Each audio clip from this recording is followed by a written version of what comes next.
chimpanzee knows 290 signs in American Sign Language. How many words of chimpanzee do you know? Thank you.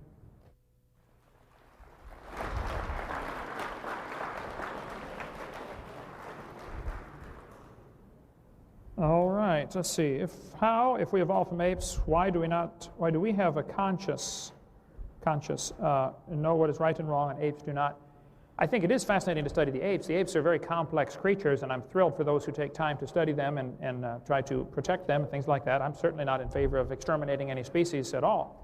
But I think the fact that the ape is such a complex creature and is able to work very well in his environment is proof he was designed by a very intelligent designer.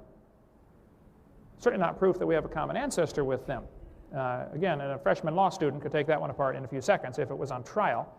But it's not, unfortunately. It needs to be. They keep putting creation on trial. You know, should it be taught in the schools? Well, let's put evolution on trial. Where's the evidence for this theory? Okay, and so I have no other response other than I agree they're very complex creatures, but I think it's evidence of design. It's not evidence of a common ancestor. There's two questions on one, Dr. Hartman, if you don't mind. Apparently one of your students, because they signed their name, you said they get credit or something. What is your definition of kind? I would say the same kind of animal are those that were probably originally able to reproduce. In the original created kind, they were able to reproduce, and they may have diversified now because of all sorts of factors, that now they're no longer able to reproduce, but they're probably still recognizable as the same kind, as having descended from an animal that was able to reproduce. Second question on the same card, so your student gets 2 points, I guess. Why can't you believe evolution and creation? Can you prove there's a God? Well, I guess you'd have to go back to what is the definition of evolution. If you mean animals produce a totally different kind, well, there's no evidence for that. If you mean can animals produce varieties, well, certainly I believe that. So you'd have to define the word evolution before I could answer that question. As far as could God use evolution, couldn't God have used evolution to get us here? Well, I have several points I'd like to make on that. Number one, that is not the clear teaching of the Bible. I mean, that's pretty obvious. If you want to believe God used evolution, you're certainly welcome to do that. However, that is not what the Bible teaches. Secondly, I have to point out, that would be a retarded God who couldn't make it right first time.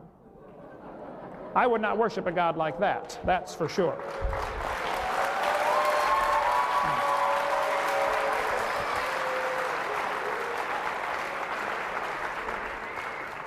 My personal unbiased opinion is that people who believe in theistic evolution are trying to find a nice little God that they can put in a box someplace and control him because they don't want him controlling their lifestyle.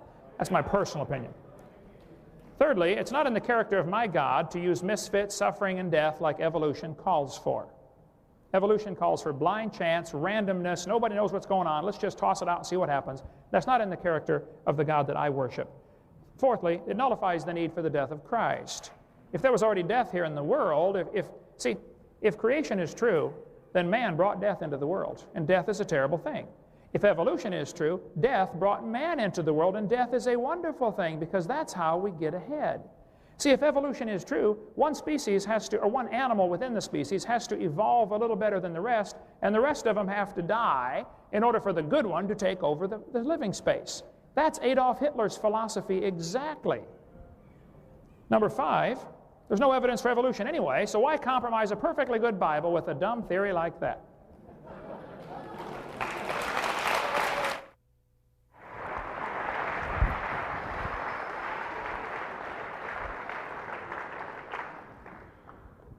I was asked earlier to define macroevolution.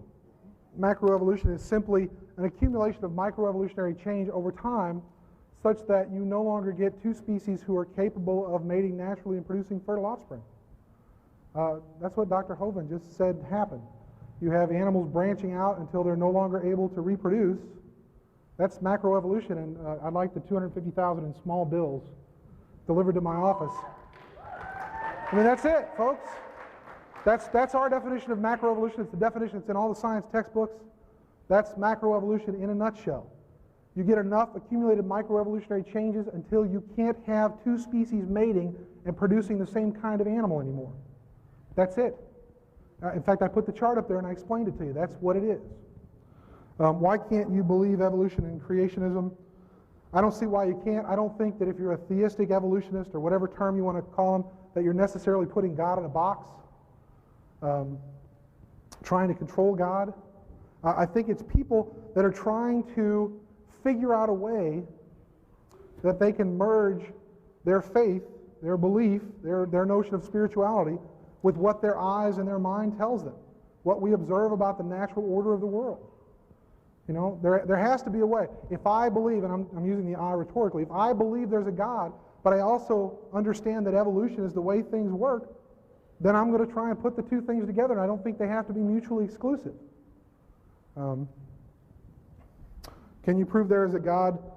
You know, I wouldn't try to make such an offer, but you know, the offer, the $250,000 offer, you could just as easily twist it around and say, I'll offer anybody in the room $250,000 if they can offer me proof that God exists to my satisfaction, because that's what Mr. Hovind is saying. You have to prove it to my satisfaction in order for me to give you the money.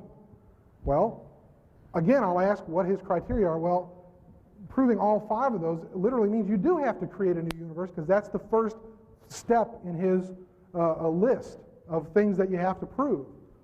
If I could create a new universe, I would be like a god. And evolution doesn't teach us that we're trying to be gods. We're just trying to be people. Thank you. Okay, my question here was asked, what about the geologic column? Discuss the significance or lack of it to the layers of geologic formation. The geologic column was invented in the 1830s by many people. Charles Lyell's the primary culprit. Each layer was given a different name and age and an index fossil. I taught earth science for 15 years. The geologic column is the Bible for the evolutionist. It only exists one place in the world, and that is in the textbooks. There is no geologic column. They know that, those who study it. This author said if there were a column of sediments, unfortunately, no such column exists. There is no geologic column. There are many layers to the earth, that's true, but those all formed during one big flood in the days of Noah. The fact that you can prove this because in between these layers there are seldom, if ever, found any erosion marks. Now, don't you think if that layer sat there for 10 million years waiting for the next one to be laid down, there'd be a little bit of rain?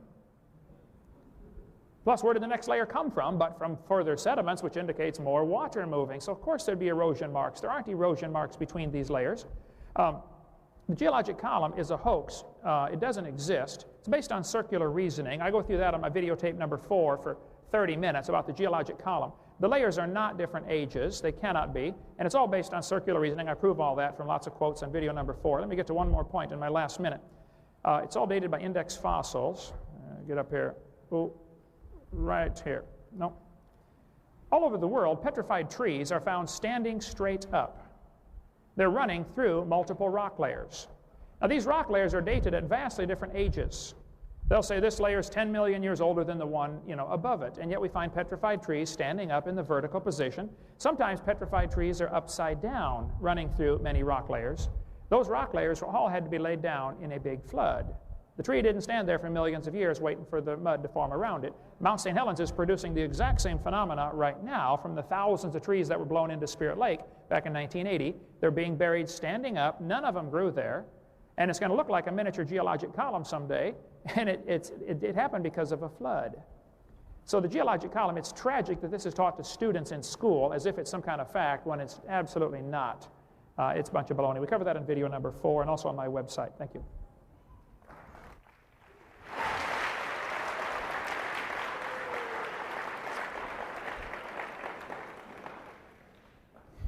The geologic column doesn't necessarily exist in someone's mind. There probably is no